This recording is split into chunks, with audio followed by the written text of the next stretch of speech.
తెలంగాణను అతి త్వరలో మావోయిస్టు రహిత రాష్ట్రంగా మార్చే దిశగా ముందుకెళ్తున్నామని తెలిపారు డీజీపీ శివధర్ రెడ్డి.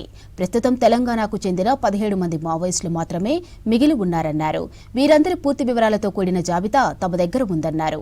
అజ్ఞాతంలో ఉన్న మిగిలిన మావోయిస్టులు కూడా జనజీవన స్రవంతిలోకి రావాలని పిలుపునిచ్చారు డీజీపీ శివధర్ రెడ్డి.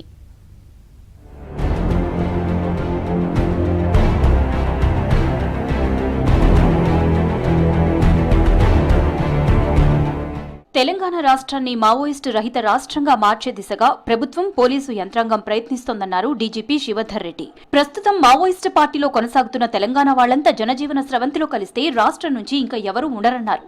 అడవుల్లో ఉన్నవాళ్లు కూడా లొంగిపోయి శాంతియుత జీవనం గడపాలని సూచించారు. ప్రస్తుతం మావోయిస్టు పార్టీలో వివిధ హోదాల్లో తెలంగాణకు చెందిన 17 మంది మాత్రమే ఉన్నారన్నారు. వీళ్లలో కేంద్ర కమిటీలో 4, రాష్ట్ర కమిటీలో 5, డివిజన్ కమిటీలో 6, అండర్ గ్రౌండ్ లో ఒకరితో పాటు మరొకరు ఉద్యమంలో కొనసాగుతున్నారని తెలిపారు డీజీపీ శివధర్ రెడ్డి.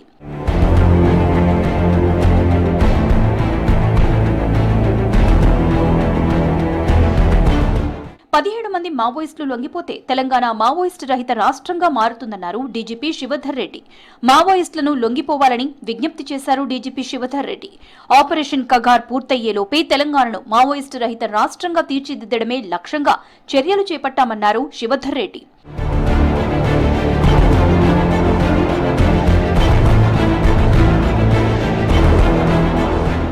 తెలంగాణ పోలీసుల వద్ద ప్రస్తుతం 17 మంది తెలంగాణ మావోయిస్టు అగ్రనేతల ప్రొఫైల్స్ ఉన్నాయి.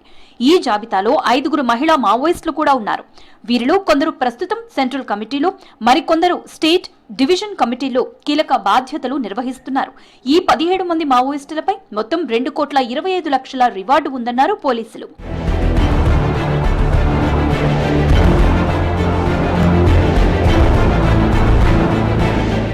సెంట్రల్ కమిటీలో ముప్పాల లక్ష్మణరావు అలియాస్ గణపతి, తిప్పిరి తిరుపతి అలియాస్ దేవ్జీ, మల్లా రాజిరెడ్డి, పసనూరి నరహరిలు ఉన్నారు.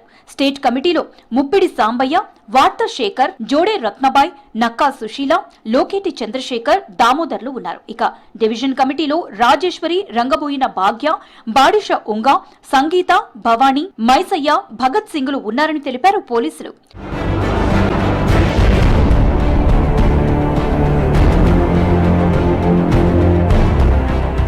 తెలంగాణలో మావోయిస్టు ఉద్యమం బలహీనపడుతూ త్వరలో పూర్తిగా కనుమరుగవుతుందన్నారు పోలీసులు. 2025లో ఇప్పటి వరకు 509 మంది మావోయిస్టులు పోలీసుల ఎదుట లొంగిపోయారు. వీరిలో 2 సెంట్రల్ కమిటీ సభ్యులు, 11 మంది రాష్ట్ర కమిటీ సభ్యులు ఉన్నారని తెలిపారు డీజీపీ శివధర్ రెడ్డి.